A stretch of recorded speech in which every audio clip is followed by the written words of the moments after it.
नथुराम गोडसे था। हमारे हैं एमएलए साहिबान, एक्स एमएलए हैं, उन्होंने हिंदुस्तान को तो कोविड के अंदर उन्होंने जो बातें। देखिए, एहतजाज की नौबत जमहूरी निज़ाम में तभी आती है जब जमहूरी मिजाज ख़त्म हो किसी सरकार का। ये जो मौजूदा सरकार है दिल्ली में, इन्होंने पहले से ही, आने के वक्त से ही अपने तौर तरीके से ये साबित कर दिया कि ये जमहूरी रिवायात उसूलों के रवादार नहीं। इनके ख़िलाफ़ तो पूरी कौम में आज इल्ज़ाम यही है कि जितने भी यहाँ जमहूरी इदारे थे, इन्होंने उन इदारों की तौकीर कम की, और वो भी जो ताकत इनके हाथ में है पीपल्स मैंडेट से, उसका दुरुपयोग करके, उसका गलत इस्तेमाल करके। आज जब हम एहतजाज कर रहे हैं, चाहे वोट चोरी की बात हो, चाहे स्टेटहुड जम्मू कश्मीर की बात हो, चाहे मुस्लिम लाज में इंटरफेरेंस की बात हो, चाहे आसाम के मसाइल हों, या जो लोगों से ज़्यादतियाँ हो रही हैं इंफरादी सतह पे, जहाँ इनका राज है स्टेट्स में, तो इन बातों को लेके एक रोष बढ़ता गया एहतजाज पे बात आई। लिहाजा इसमें कोई नई बात है नहीं। अगर पुलिस ज़्यादतियों पे उतर आए तो कोई नई बात नहीं, क्योंकि इनका तरीका ही यही है। The misuse of institutions, the misuse of state power, ये इनका तरीका है।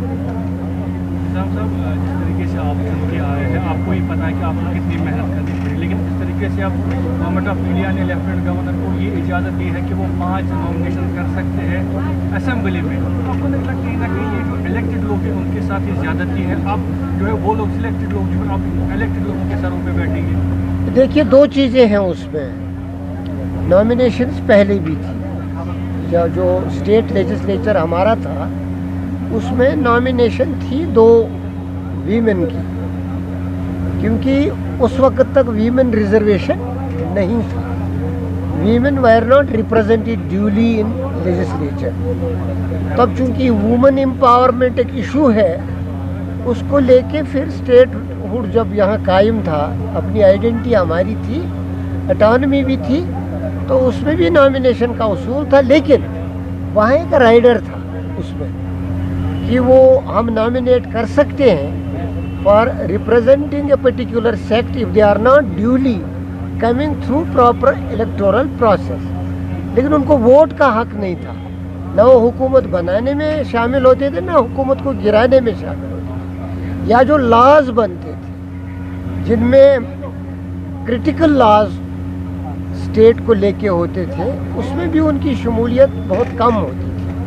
आज जो रीऑर्गेनाइजेशन एक्ट में नॉमिनेशन का हक दिया गया है ऑनरेबल एलजी साहब को, है रीऑर्गेनाइजेशन एक्ट में उसको अथॉरिटी है टू नॉमिनेट। लेकिन हमारा जो मानना है, कांग्रेस का मानना है, और मेरा ज़ाती तौर जो तजुर्बा है एज लेजिस्लेटर, नॉमिनेशंस का फैसला तभी होना चाहिए जब इम्बैलेंसेस हों मौजूद हाउस में, लेजिस्लेचर में। कम्प्लेक्शन जो लेजिस्लेचर का, उसमें इम्बैलेंसेस हो। इम्बैलेंसेस का मतलब ये है कि particular sect is not duly represented. आप देख रहे हो जो यहाँ इलेक्शंस हुए, उसमें हर एक तबके ने वोट डाला। औरतों ने डाला, नौजवानों ने डाला, ट्राइबल वालों ने डाला, हिंदुओं ने डाला, सिखों ने डाला, मुसलमानों ने डाला, 2 रीजन्स के लोगों ने डाला, जो माइग्रेंट्स हैं उन्होंने डाला, जो पाकिस्तान से आए हुए यहाँ आबाद हैं, जिनको वोट का हक दिया गया, उन्होंने वोट डाला। One who chooses his representative through adult franchise by implication is duly represented. यानी इस वक्त उस लिहाज से कोई ना मिस रिप्रेजेंटेशन है, ना एब्सेंस ऑफ रिप्रेजेंटेशन। एक बात तो हुई वो। दूसरी बात है कि जब रीऑर्गेनाइजेशन एक्ट बना, रीऑर्गेनाइजेशन एक्ट के वक्त प्राइम मिनिस्टर ने, होम मिनिस्टर ने, मुल्क के होम मिनिस्टर और प्राइम मिनिस्टर साहिबान ने लोकसभा राज्यसभा में एश्योरेंस दे दिया कि हम स्टेटहुड बहाल करेंगे। उसका मतलब है रीऑर्गेनाइजेशन एक्ट एक स्टॉप गैप अरेंजमेंट है, एक टेम्परेरी एक्ट। एश्योरेंस का इफेक्ट होता है, it is as good as law.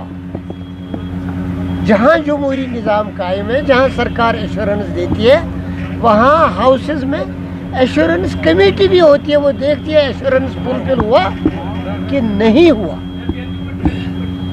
तीसरी बात, सुप्रीम कोर्ट ने भी स्टेटहुड का मेंशन किया, ऑब्जर्व किया कि नहीं देना चाहिए। सो प्रॉपर्टी एक चीज़ होती है, जब कोई कॉन्स्टिट्यूशनल पोस्ट पे बैठा हो या एडमिनिस्ट्रेटिव अथॉरिटी एक्सरसाइज करता हो, over and above constitution and law, his personal conscience, उसको प्रॉपर्टी भी देखनी पड़ती है। प्रॉपर्टी, मॉरल प्रॉपर्टी ये डिमांड करती है कि रीऑर्गेनाइजेशन एक्ट के तहत अदालत बोल सकती है कि हाँ जी गवर्नर साहब को, एलजी साहब को इख्तियार है, पार्लियामेंट बोलेगी इख्तियार है, हम बोलते हैं इख्तियार है, लेकिन इख्तियार के इस्तेमाल में ये चीज़ें नज़र में रखनी। ना इम्बैलेंस है हाउस में, ना कोई मिसरिप्रेजेंटेड अनरिप्रेजेंटेड है, और एश्योरेंस है which is to be fulfilled. Statehood आ जाए, जो भी कॉन्स्टिट्यूशनल अथॉरिटी उस वक्त होगी या जिस किस्म का कानून सामने आएगा, लेजिस्लेचर का कम्प्लेक्शन क्या होगा, इसकी अथॉरिटी क्या होगी, इसके प्रिविलेजेस क्या होंगे, उस हिसाब से और सेक्शंस की रिप्रेजेंटेशन किस ढंग से तय करनी है, वो देखने का वक्त आएगा।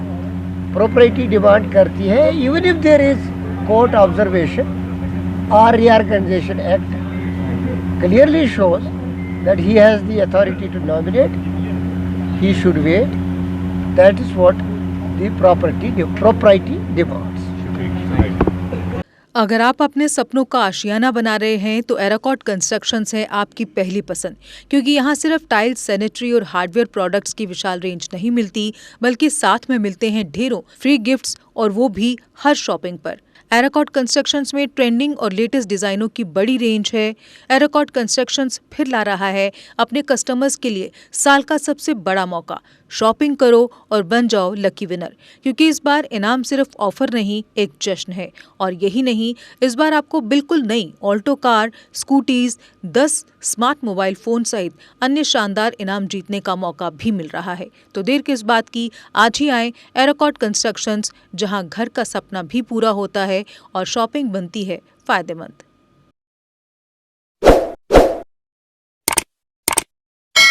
जम्मू कश्मीर की खबरों के लिए जुड़े रहिए JK अपडेट के साथ।